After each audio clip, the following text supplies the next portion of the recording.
Esto es El Oro de Hidalgo, bello, mágico e histórico. En este estudio, la vida prehispánica, colonial, independiente y revolucionaria forma un mosaico de costumbres que hasta nuestros días gravita en los espacios geográficos de nuestra municipalidad y en el modo de ser de sus habitantes. Esto es bien cierto, ya que es imposible evadir la influencia de nuestro pasado. Él nos recuerda a cada instante que estamos obligados a llevarlo con dignidad y que nuestra tarea principal es evitar que se pierda.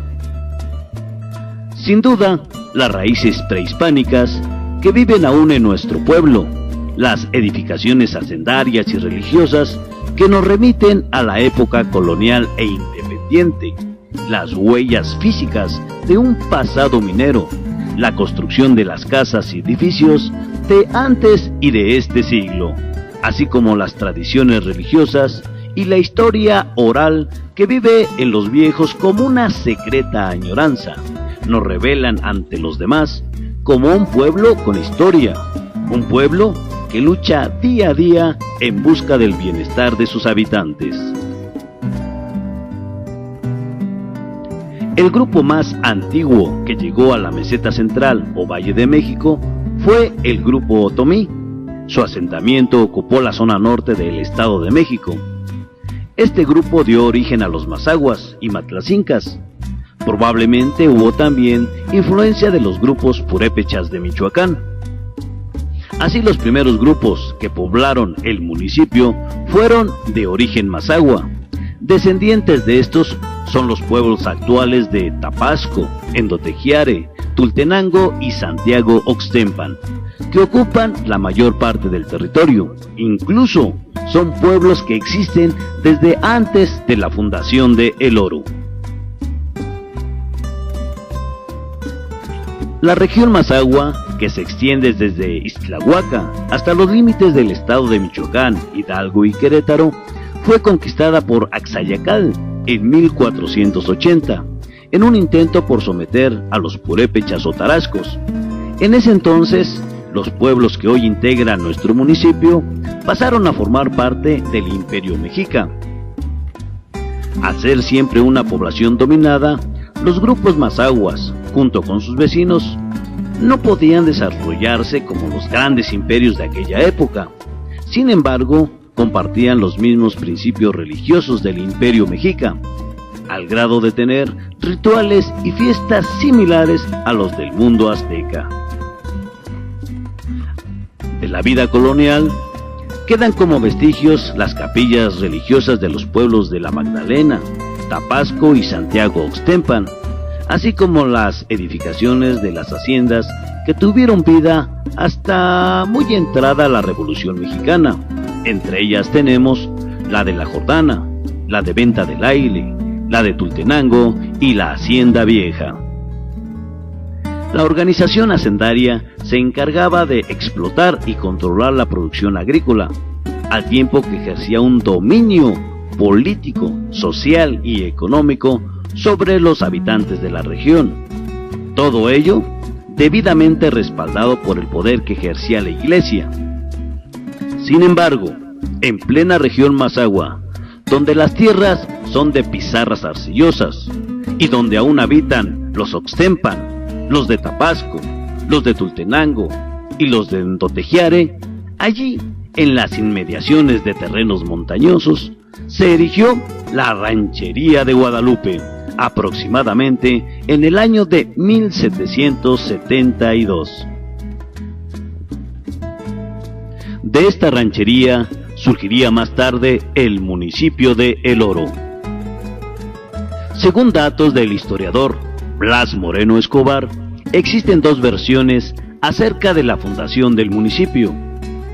La primera nos dice que hacia el año de 1772 fue fundado el mineral por la familia Mondragón, que descubre el primer fundo minero.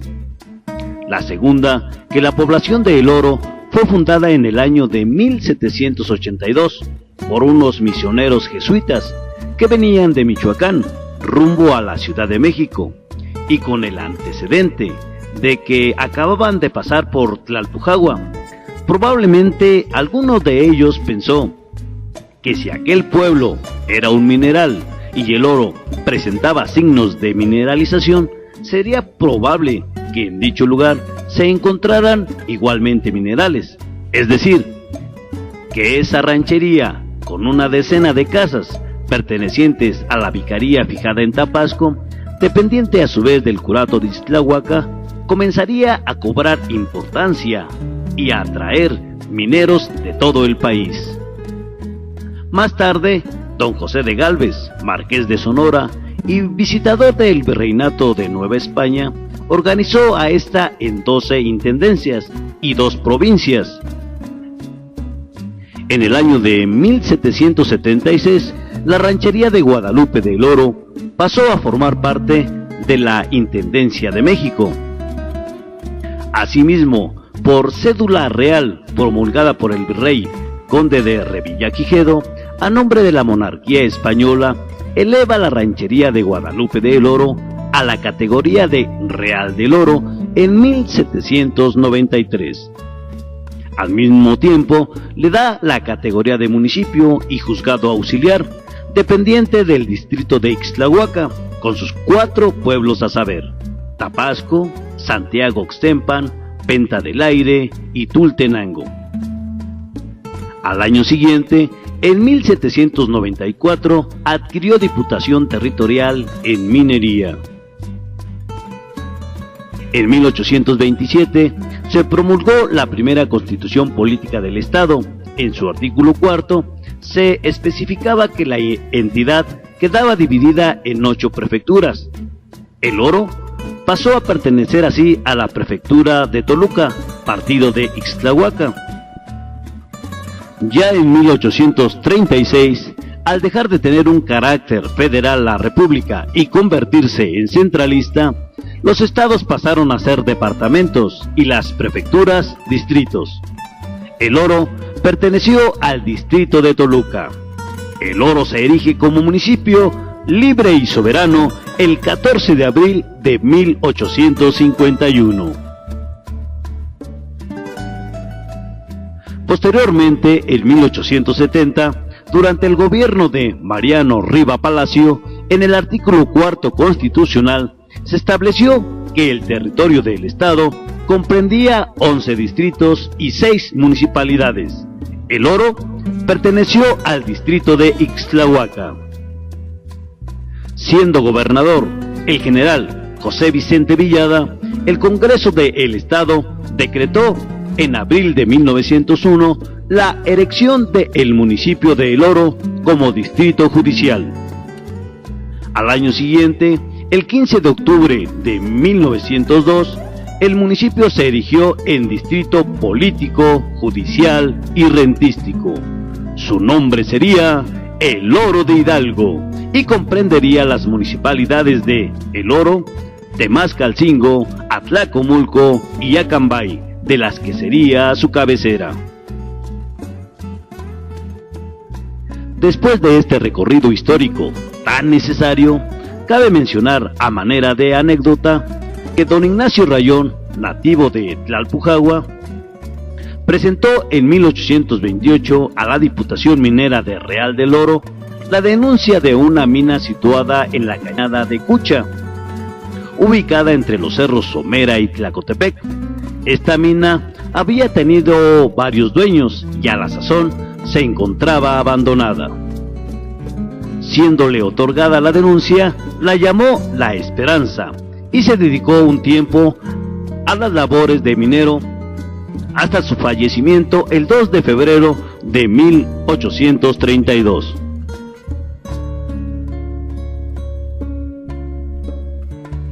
Esta mina fue la que localizó años más tarde el noruego Augusto Scheidberg. Por lo que hace a los hechos de la Guerra de Independencia, solo es conocido el siguiente itinerario, seguido por Hidalgo al frente del ejército insurgente, cuando se trasladó del Bajío a Toluca y más tarde al Monte de las Cruces. Después de pasar por Sinapecuaro, penetró a El Oro por la hacienda de Tultenango y se instaló en la hacienda de La Jordana. Este alto se hizo con la finalidad de abastecerse de víveres y de hacerse de refuerzos. Continuando nuestra explicación de la génesis minera, es necesario mencionar lo siguiente. En el año de 1772, según el historiador Blas Moreno Escobar, fueron descubiertas las vetas de San Juan y San Rafael, lo que constituyó el origen de la minería de la región y de la empresa más importante, la compañía El Oro Mine and Railman Company Limited. A partir de entonces, se generó una ebullición minera y de tipo comercial, con sus propias características. Por eso, a principios del siglo XIX, ya en el periodo independiente, a causa del desarrollo minero, se logró formar una poderosa empresa, la Compañía Inglesa de las Minas, con sede en Londres. De esta época data lo que conocemos como Casablanca, sede administrativa de la mina, que estuvo en funciones hasta muy entrado siglo de los 1900. Posteriormente, a fines del siglo pasado, concretamente hacia el año de 1892, cuando Augusto Silver descubre la veta negra en la mina La Esperanza, se inició la época más brillante de El Oro. El 5 de mayo de 1894 se firmó contrato entre el general Manuel González Cosio, secretario de Estado y del Despacho de Comunicaciones y Obras Públicas, y representante del Ejecutivo de la Unión, y la señora Elisa Meyer de Verastegui, para la construcción de un ferrocarril que, partiendo de Tultenango, terminara en Angangueo, Michoacán, pasando por El Oro. El 24 de diciembre de ese mismo año, mediante un decreto firmado por el general Porfirio Díaz y dado a conocer por el general Villada, se autorizó la construcción del ferrocarril, que posteriormente sería inaugurado por ambos el 5 de diciembre de 1899. El 7 de mayo de 1897, el Ejecutivo del Estado, mediante el decreto número 20, autorizó la construcción de un tranvía de tracción animal o de vapor, el cual, partiendo de Tultenango, llegara a las minas Victoria 1 y 2 ubicadas en El Oro. El 8 de abril de 1900 se iniciaron los trabajos de la construcción del Palacio Municipal de Madera. El terreno fue donado por la compañía El Oro Mine. El gobierno cedió para los trabajos una suma de 22,000 pesos y otra compañía, La Esperanza Mine Company, donó la madera. Asimismo, se firmó el contrato para la donación de la luz eléctrica a la población entre el señor Philip Lauren Foster, gerente de El Oro Mine, y el síndico del ayuntamiento, Dr. Francisco F. Guacuja. La inauguración del sistema eléctrico se realizó en junio de 1900. El 16 de junio de 1901, el gobernador Villada inauguró el Palacio Municipal de Madera, que fue destruido por un incendio el 29 de septiembre de 1905. El estallido del movimiento revolucionario de 1910 tuvo una fuerte resonancia en el municipio, donde muchos de sus ciudadanos se alzaron en armas. En Michoacán, precisamente en Tlalpujagua, se levantó Agapito Silva, a quien secundaron varios vecinos de toda la región. El hecho tuvo lugar casi al triunfo de Madero, por lo que estos no tuvieron tiempo de entrar en acción. Según el licenciado Antonio Díaz Soto y Gama, la presencia de las tropas de Emiliano Zapata y de los hermanos Figueroa en el Cerro del Ajusco, junto con la movilización de los mineros del oro, precipitaron la renuncia de Porfirio Díaz.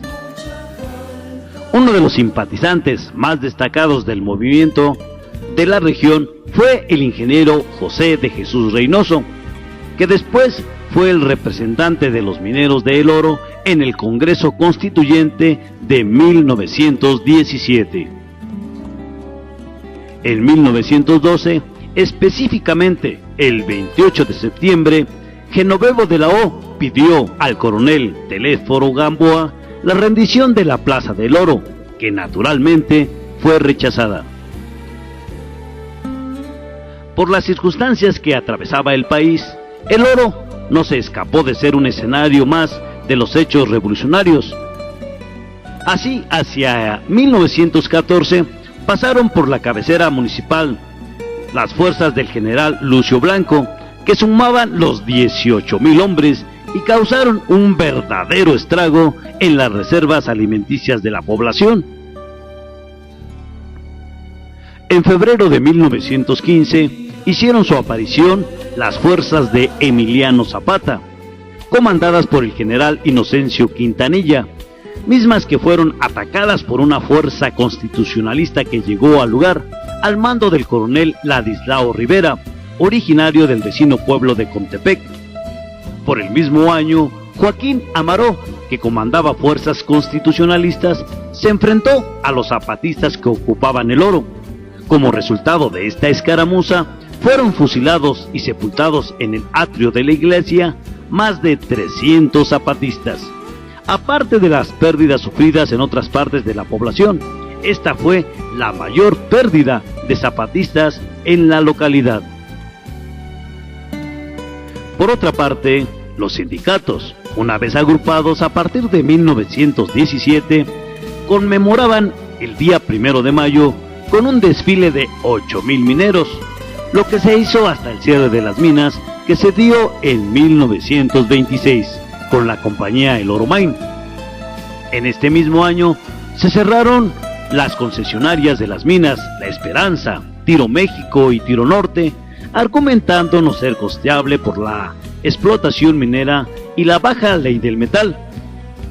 Tiempo después, la compañía Dos Estrellas, única fuente de trabajo existente entre El Oro y Tlalpujahua, tuvo dificultades con sus obreros y se convino en dejar la mina a los trabajadores. Durante algún tiempo, esta cooperativa trabajó con buenos resultados, pero debido a una mala administración, terminó fracasando, y con esto, el último reducto minero de la región quedó aniquilado, y consecuentemente, toda una importante tradición minera en el año de 1958. Por otra parte, el historiador Gustavo G. Velázquez nos dice que la minería del oro acentuó su decremento con la terminación de la Segunda Guerra Mundial. Se consideraba que las vetas estaban semiagotadas, pero los viejos mineros de la región no aceptan esta idea y se piensa que con nuevas exploraciones será posible que el oro resurja y vuelva a su antiguo esplendor. Los 70,000 pobladores que llegó a tener la cabecera municipal se redujeron a 2,500, los que sobreviven del cultivo del maíz, precisamente, y de la fruticultura, así como del comercio con los habitantes de las diferentes comunidades del municipio. Esto es, a grandes rasgos, la historia de El Oro, que ha sido escrita por 3 historiadores oficiales con sus respectivas monografías. Blas Moreno Escobar en 1973, Alfredo Mondragón Martínez en 1990 y Joaquín Sánchez Blas en el 2000. Esta es nuestra historia. Esta es nuestra identidad. Esto es El Oro de Hidalgo, bello, mágico e histórico.